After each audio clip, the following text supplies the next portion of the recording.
ঈদুল আযহার দিনের করণীয়। ঈদুল আযহা যেহেতু আমাদের কাছে অত্যন্ত বড় মেহমান, ঈদুন লিল আবরার ওয়া ওয়াঈদুন লিল ফুজ্জার। ঈদ হচ্ছে নেককারদের জন্য, আর বদকারদের জন্য হচ্ছে বৎসনা।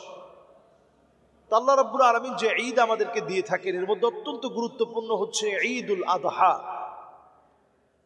10ই জিলহজের মুবারক এই ঈদুল আযহা, এটি আমাদের কাছে এতটাই দামি। এই জিলহজের প্রথম 10টা দিন আল্লাহর কাছে অত্যন্ত দামি। এর মধ্যে ঈদুল আযহাটা এত বেশি দামি, এই দিনটা যেন আমি সুন্নাহর কিছু আমল দিয়ে নিজেকে পরিবর্তন করতে পারি। ঈদুল আযহার অনন্য আমল হচ্ছে, আমি আপনি প্রত্যেকে প্রথম কাজটা হচ্ছে সকালবেলায় খুব সকাল করে জাগ্রত হওয়া।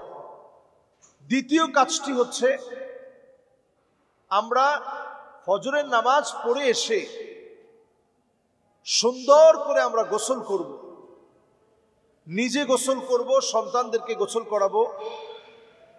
গোসল করে 3 নাম্বার কাজ হচ্ছে তাতয়িব মানে সুগন্ধি ব্যবহার করা। 4 নাম্বার কাজ হচ্ছে আমি আপনি নতুন যে জামাটা আছে অথবা ভালো যে জামাটা আছে ওই জামাটা আমরা পরিধান করব। ভালো জামাটা পরিধান করার সময় নবী সাল্লাল্লাহু আলাইহি ওয়াসাল্লাম আমাদেরকে একটা দোয়া শিখিয়েছেন। দোয়াটি হচ্ছে এই, আলহামদুলিল্লাহিল্লাযী কাসানি হাযা থাওবা ওয়া রাযাকানিহি মিন গায়রি হাওলিন মিন্নি ওয়ালা কুওয়া।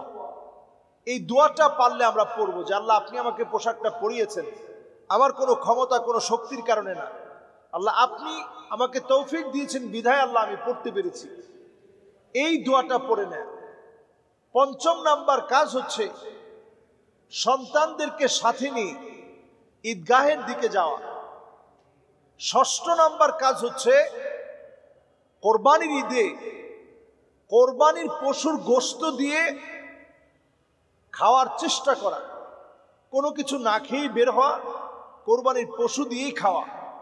7 নাম্বার আপনার আমার কাজ হচ্ছে, 7 নাম্বারের সুন্নাহ হচ্ছে খতিবের কাছাকাছি গিয়ে খুবই নিঃশব্দে কথাগুলো শোনা। 8 নাম্বার কাজ হচ্ছে আমরা যেই পথ দিয়ে যখন যাব, পথে যাওয়ার পথে আমরা পড়তে থাকবো আল্লাহু আকবার আল্লাহু আকবার লা ইলাহা ইল্লাল্লাহ আল্লাহু আকবার ওয়ালিল্লাহিল হামদ। এরপর আমার আপনার জন্য 9 নাম্বার কাজ হচ্ছে আমি আপনি যখন খতিবের কাছে গিয়ে কথাগুলো শুনলাম, এরপর আমি আপনি যখন কোরবানি করব, এই কোরবানি করার পূর্বে কোরবানির নিয়মগুলো খতিবের আলোচনা থেকে শিখব। 9 নাম্বার কাজ হচ্ছে আমি আপনি নামাজের পরে সুন্দর করে আমি আপনি নামাজের পরে কোলাকুলি করব, তাহনিয়া অভিবাদন বিনিময় করব, মুসাফা করব। একজন আরেকজনের সঙ্গে দেখা হলে বলবো তাকাব্বালাল্লাহু মিন্না ওয়া মিনকুম, তাকাব্বালাল্লাহু মিন্না ওয়া মিনকুম সালিহাল আমাল।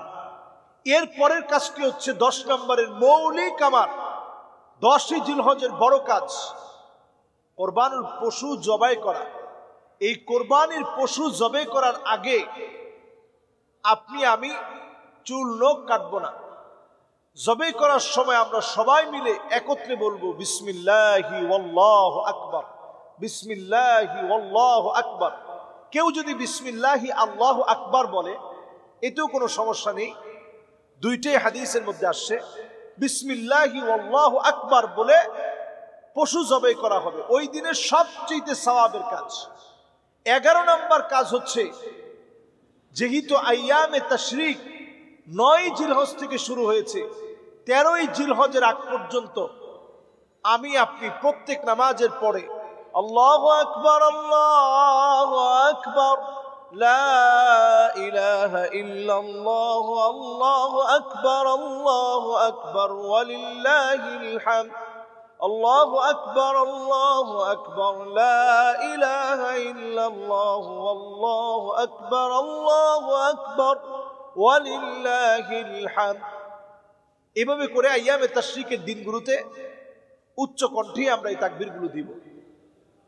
এরপরে 12 নম্বর কাজ হচ্ছে এই আইয়ামে তাশরিকের দিনগুলো 9 জিলহজ থেকে 13 জিলহজ, মোট এই 23 ওয়াক্তে যারা মা বোন আছেন তারাও ঘরের মধ্যে আপনারা এই আমলটা করবেন।